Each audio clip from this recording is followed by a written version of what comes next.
The golden stories में आपका स्वागत है। आइए सुनते हैं कमलेश्वर जी की लिखी कहानी अपनी अपनी दौलत। भरोसा बनाए रखने के लिए बड़े बड़े त्याग करने होते हैं। कमलेश्वर की यह कहानी भरोसा कायम रखने की सीख देती है। आपने ये कहानी अलग तरह से जरूर पढ़ी होगी, तो आइए सुनते हैं कहानी अपनी अपनी दौलत। पुराने जमींदार का पसीना छूट गया यह सुनकर कि इनकम टैक्स विभाग का कोई अफसर आया है और उनके हिसाब किताब के रजिस्टर और बही खाते चेक करना चाहता है। अब क्या होगा मुनीम जी? जमींदार ने घबराकर कहा। कुछ करो मुनीम जी, कुछ करो। हुजूर, मैं तो खुद घबरा गया हूँ। मैंने इशारे से पेशकश भी की, चाहा कि बला टल जाए।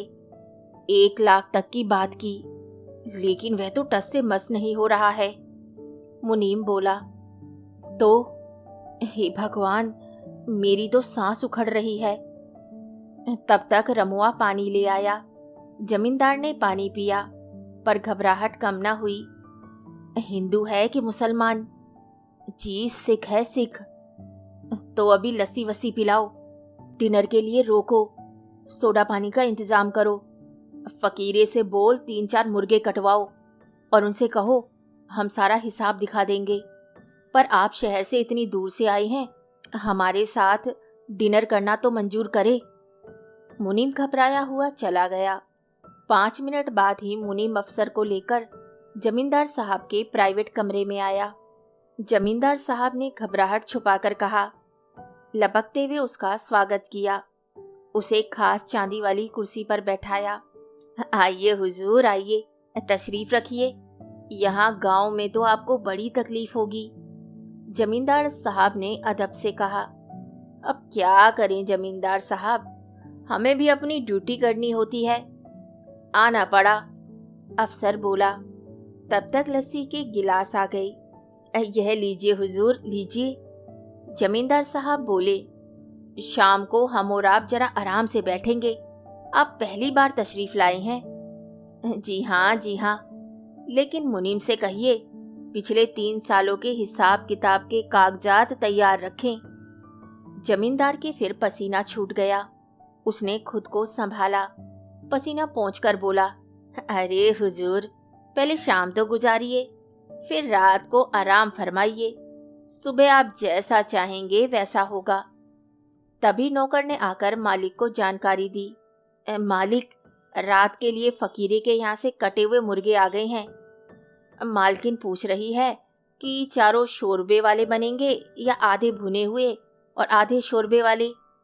बताइए हुजूर, कैसा मुर्ग पसंद करेंगे, शोरबे का या भुना हुआ या दोनों? जमींदार साहब ने पूछा। इनकम टैक्स अफसर एकदम कच्चा पड़ गया। कहने लगा, जमींदार साहब, मैं चलता हूँ। अरे क्यों, कहाँ? हमसे कोई गलती हो गई क्या? नहीं नहीं, लेकिन आपके साथ बैठकर मुर्ग खाने की मेरी औकात नहीं है। वैसे आपके मुनीम जी ने मुझे 1 लाख देने की पेशकश की थी, लेकिन मैं आपसे अपना इनाम लेकर जाना चाहता हूँ। जमींदार और सारे नौकर चौंके कि आखिर ये माजरा क्या है। जमींदार साहब भी चौंके। लेकिन आप? हुजूर, मैं 1 लाख रुपए की रिश्वत लेकर भी जा सकता था, पर नहीं, मुझे तो आपसे बस अपना इनाम चाहिए। इनाम? जी हुजूर, मैं इनकम टैक्स अफसर नहीं, मैं तो आपकी रियासत का बहरूपिया किशन लाल हूँ। सोचा अपनी कला दिखाकर आपसे कुछ इनाम हासिल किया जाए। जमींदार भड़क गया। तो तू किशनु धानुक है, रामू धानुक का आवारा बेटा?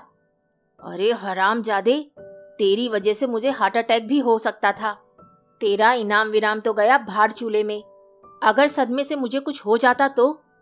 मैं हुक्म देता हूँ, हमारी रियासत छोड़कर कहीं भी चला जा। यहाँ दिखाई दिया तो मैं तेरे हाथ पैर तुड़वा दूंगा। बहरूपीय कलाकार किशन लाल को इनाम तो नहीं मिला। डर के मारे उसे ये कस्बा भी छोड़ना पड़ा। फिर कई बरस बाद जमींदार के उसी गांव में एक बूढ़ा साधु आया। वह एक पीपल के पेड़ के नीचे धूनी रमा के बैठ गया। वे किसी से कुछ मांगता नहीं था। उसके प्रति लोगों का आकर्षण बढ़ने लगा। वे थोड़ा प्रवचन भी देने लगा। लोगों ने उसकी कुटिया बनवाने की बात की तो उसने मना कर दिया। वह जाड़े, गर्मी, बरसात में वहीं पीपल के नीचे बैठा ध्यान, भजन, प्रवचन में खोया रहता। उसकी कीर्ति फैलने लगी। दूर दूर क्षेत्रों से लोग उसके दर्शन करने आने लगे। एक दिन जमींदारिन भी उसके दर्शन करने आई। उन्होंने श्रद्धा से दक्षिणा दी। साधु ने वे धन ग्राम पंचायत को दान में दे दिया। प्रवचन देते समय उसने कहा, यह धन मेरा अर्जित धन नहीं था। मैंने इसे अपने श्रम से नहीं कमाया था। यह समाज का धन है। उसी तरह समाज के पास लौट जाना चाहिए, जैसे वर्षा का जल सागर में लौट जाता है। श्रद्धालुओं की भीड़ बढ़ने लगी। जमींदारिन रोज उसके दर्शन करने आने लगी। एक दिन उन्होंने जमींदार साहब से कहा, क्यों ना हम साधु जी को हवेली में ले आएं? वे जाड़े, गर्मी, बरसात में वहीं पीपल के नीचे बैठे रहते हैं। बारिश के दिनों में वहां बहुत कीचड़ हो जाती है। भक्तों को बड़ी असुविधा होती है। जमींदार साहब ने हाँ कर दी। बड़ी धूमधाम से जमींदारिन साधु महाराज को हवेली में ले आई। भक्त वहीं आने लगे। जमींदारिन ने भक्तों के लिए भंडारा शुरू करवा दिया। प्रवचन देते समय साधु महाराज ने कहा, पेट तो पशु भी भर लेता है, पर मनुष्य के पास एक और पेट होता है। वह है विद्या और ज्ञान का खाली पेट। यदि वह नहीं भरता तो भंडारे का भोजन व्यर्थ चला जाता है। जमींदार जमींदारनी ने साधु की बात को समझा। उन्होंने ग्राम पंचायत को धन देकर गांव में एक पाठशाला खुलवा दी। पर एक समस्या सामने आई। उसमें पढ़ने के लिए बच्चे आते ही नहीं थे। तब साधु ने एक दिन प्रवचन में कहा, जो भक्त मेरे दर्शनों के लिए आते हैं, यदि वे अपने बच्चों को पाठशाला में नहीं भेजते तो उनसे मेरा निवेदन है कि वे मेरे दर्शन के लिए ना आएं। साधु महाराज की बात का असर हुआ। पाठशाला में बच्चे पहुंचने लगे। भक्तों की भीड़ और भी बढ़ने लगी। जमींदार और जमींदारिन ने दुनिया का दूसरा चेहरा देखा। जब सारे भक्त जा चुके थे, उन्होंने अपनी सारी धन संपदा लाकर साधु महाराज के चरणों में रख दी। महाराज, आप जैसे चाहें हमारी इस अकूत संपदा का उपयोग करें। दूसरे दिन सुबह भक्त आने लगे, पर साधु का कहीं पता नहीं था। जमींदार और जमींदारिन सख्ते में आ गई। पूरी हवेली की तलाशी ली गई। उस साधु की परछाई तक वहां नहीं थी।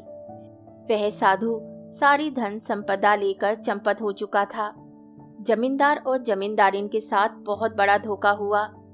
तभी भक्तों की उत्तेजित और नाराज भीड़ में वही पुराना बहरूपिया किशनलाल दिखाई दिया। जमींदार का गुस्सा तो 7वें आसमान पर था ही।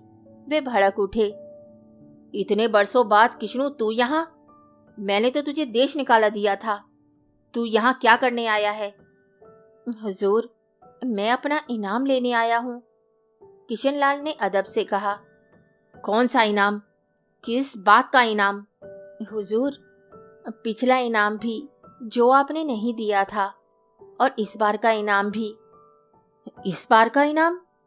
लोग भौचक्के थे। जी हुजूर, वो साधु में मैं ही था, जिसे कल रात आपने सारा खजाना सौंप दिया था। लोगों को विश्वास नहीं हुआ। ताज्जुब से जमींदार ने पूछा, तू ही वह साधु था? जी हुजूर। तो वो सारी धन दौलत कहाँ है जो मैंने तेरे हवाले की थी? हुजूर, वो सारी दौलत हवेली के पिछवाड़े वाली कोठरी में सही सलामत रखी है। नौकर चाकर दौड़ पड़े। वे खजाने वाली गठरी उठा के ले आए। वे उसी की साधु वाली धोती में बंधी थी। गठरी खोल के देखी गई।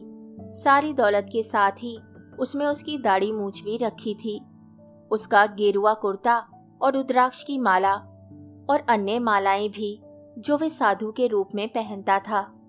भक्तों की पूरी भीड़ ने राहत की सांस ली। जमींदार जमींदारिन उसे ताज्जुब से देख रहे थे। अरे पागल, तब तो इनाम क्यों मांग रहा था? तू तो ये सारी दौलत लेकर भाग भी सकता था। भाग तो मैं जरूर सकता था हुजूर, लेकिन तब साधुओं पर से लोगों का विश्वास उड़ जाता हुजूर। लोगों ने उसे आंखें फाड़ फाड़ कर आश्चर्य से देखा। जमींदार और जमींदारिन ने भी सबकी आंखों में अचरज था। कितना बेवकूफ आदमी है यह। अपनी सच्चाई ना बताता और सारा खजाना लेकर भाग जाता तो जमींदार भी क्या कर लेता। किश्नू बहरूपिया अपने इनाम के इंतजार में चुपचाप खड़ा था। तभी जमींदार साहब ने कहा, किश्नू, ये जो तेरे साधु के कपड़े, मालाएं वगैरह पड़ी हैं, इन्हें तो उठा ले। वो तो मैं उठा लूंगा, पर मेरा इनाम वह तो दे दीजिए। सचमुच हमें तेरी अक्ल पर बड़ा तरस आ रहा है किश्नू। जमींदार साहब बोले, तू सचमुच सचमुच मूर्ख है। हुजूर, आखिर मैं कलाकार हूं ना। हम मूर्खों से ही ये दुनिया चलती है। मुझे तो सिर्फ अपना इनाम चाहिए, आपकी धन दौलत नहीं। कहानी सुनने के लिए धन्यवाद। तो इसी के साथ मैं आपसे विदा लेती हूँ और कल फिर मिलती हूँ एक नई कहानी के साथ।